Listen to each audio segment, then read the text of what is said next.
Air ಶೋಗೆ ಸಜ್ಜಾಗ್ತಾ ಇದೆ Yelahanka ವಾಯುನೆಲೆ. February 3ರಿಂದ 5ನೇ ತಾರೀಕಿನ ತನಕ ಏರೋ ಇಂಡಿಯಾ ಪ್ರದರ್ಶನ ಆಗುತ್ತೆ. ತಾಲೀಮನ್ನ ನಡೆಸಿರುವಂತ ಸೂರ್ಯಕಿರಣ ಏರ್ಕ್ರಾಫ್ಟ್.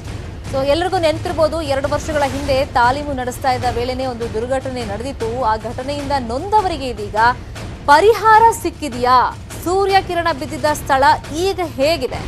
ಅವತ್ತಿನ ಘಟನೆಯ ಬಗ್ಗೆ ಸಂತ್ರಸ್ತರು ನಷ್ಟ ಆಗಿತ್ತಲ್ಲ, ಅವ್ರು ಏನ್ ಹೇಳ್ಕೊಂಡಿದ್ದಾರೆ, ಅಂತವ್ರಿಗೆ ಪರಿಹಾರ ಸಿಕ್ಕಿದೆಯಾ ಇಲ್ವಾ? ನ್ಯೂಸ್ 18 ಕನ್ನಡದಲ್ಲಿ ರಿಯಾಲಿಟಿ ಚೆಕ್ ಅನ್ನ ನಾವು ಮಾಡಿದ್ದೀವಿ.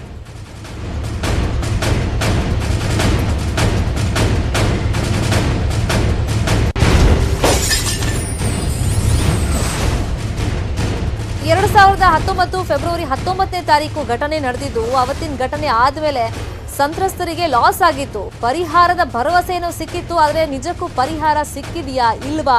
ಪರಿಹಾರ ಅಂತ ಸಿಕ್ಕಿದ್ರು ಕೂಡ ಪೂರ್ಣ ಪ್ರಮಾಣದಲ್ಲಿ ಆ ಪರಿಹಾರ ಏನು ಘೋಷಣೆ ಆಗಿತ್ತು ಅಷ್ಟೇ ಸಿಕ್ಕಿದೆಯಾ ಇಲ್ವಾ? ಅವತ್ತಿನ ಘಟನೆ ಬಗ್ಗೆ ಸಂತ್ರಸ್ತರು ಏನ್ ಹೇಳ್ತಾರೆ? ಇವಾಗಿನ ಪರಿಸ್ಥಿತಿ ಹೇಗಿದೆ? ಪರಿಹಾರದ ಬಗ್ಗೆ ಏನ್ ಹೇಳ್ತಾರೆ ಸಂತ್ರಸ್ತರು? ನ್ಯೂಸ್ 18 ಕನ್ನಡ ಈ ಬಗ್ಗೆ ಗ್ರೌಂಡ್ ರಿಪೋರ್ಟ್ ಮಾಡಿದೆ.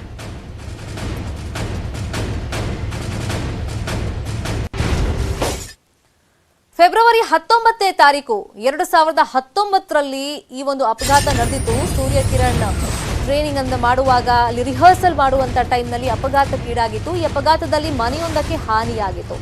ವಿನಾಯಕ್ ಅಂತ ಅವ್ರ ಮನೆಗೆ ಹಾನಿಯಾಗಿತ್ತು. ಹಾನಿ ಬಗ್ಗೆ ಎಲ್ಲಾ ಇಲಾಖೆಗಳು ಬಂದ್ವು, ತಂಡೋಪತಂಡವಾಗಿ ಬಂದ್ರು, ಸಮೀಕ್ಷೆ ಎಲ್ಲ ಮಾಡಿದ್ರು. ಆ ಸಮೀಕ್ಷೆನೂ ಪೂರ್ಣ ಆಯಿತು.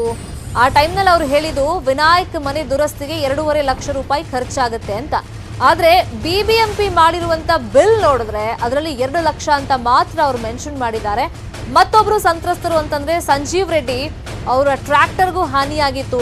ಟ್ರ್ಯಾಕ್ಟರ್ ಹಾನಿಯಾಗಿ 4.5 ಲಕ್ಷ ಲಾಸ್ ಆಗಿತ್ತು. ಬಿಬಿಎಂಪಿ ಎಷ್ಟು ಕೊಟ್ಟಿದೆ ಅಂದ್ರೆ ಇವಾಗ 1,20,000 ಅಷ್ಟೇ ಕೊಟ್ಟಿರೋದು. ಪರಿಹಾರದ ಹಣ ನೊಂದವರ ಕೈ ಸೇರಿಲ್ಲ.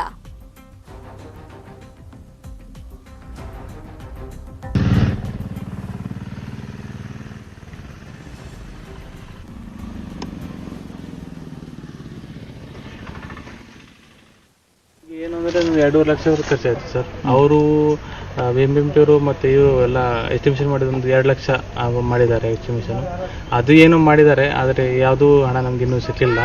ನಾವು ಭಾಳ ಸಲ ಇದು 1-2 ಸಲ ಪತ್ರ ಬರೆದಿದ್ದೀವಿ ಗೌರ್ಮೆಂಟ್ಗೆ, ಏರ್ಫೋರ್ಸ್ಗೆ ಎನ್ಕ್ವೈರಿ ಮಾಡಿ ಏನಾಗಿದೆ ಅಂತ.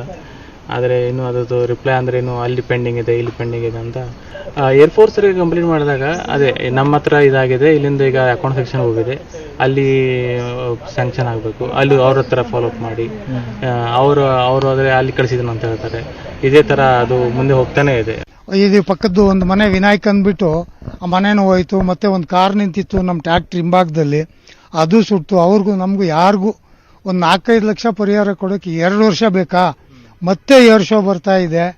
ನಮಗೆ ಎಷ್ಟು ಈ ದುರಂತದ ಬಗ್ಗೆ ನೋವು ಅಂದರೆ ಹೇಳ್ಕೊಳ್ಳೋದಷ್ಟು ನೋವು ಬಂದಿದೆ. ನಡೀಲಿ, ಸಂತೋಷ. ಅದರೊಳಗಡೆ ನಮ್ಮದು ಒಂದು ಸ್ಮಾಲ್, ಇದು ಸಣ್ಣ ಅಮೌಂಟು. ಇದರಲ್ಲಿ ಯಾರೋ ಅಧಿಕಾರಿಗಳು BBMP ಅವರಾಗಲಿ, ತಹಸೀಲ್ದಾರರು, DC ಮತ್ತು IAFನವರಾಗಲಿ ಯಾರೂ ಬಂದು ನಮ್ಮನ್ನು ವಿಚಾರಣೆ ಮಾಡಿಲ್ಲ. ಕೊಡ್ತೀವಿ ಅಂತಾರೆ, ಒಳಗಡೆ ಬಿಡೋಲ್ಲ. ಈ ಥರ ಇದೆ ನಮ್ಮ ಪರಿಸ್ಥಿತಿ. ನಮಗೇನು ಗೊತ್ತು, ಅಲ್ಲಿ ಹೋದರೆ ಗೇಟಲ್ಲಿ ಕೊಟ್ಟೋಗಿ ಅಂತಾರೆ ಅಪ್ಲಿಕೇಶನ್ನು. ಯಾವಾಗೂ ಇದೇ ಕೇಸ್.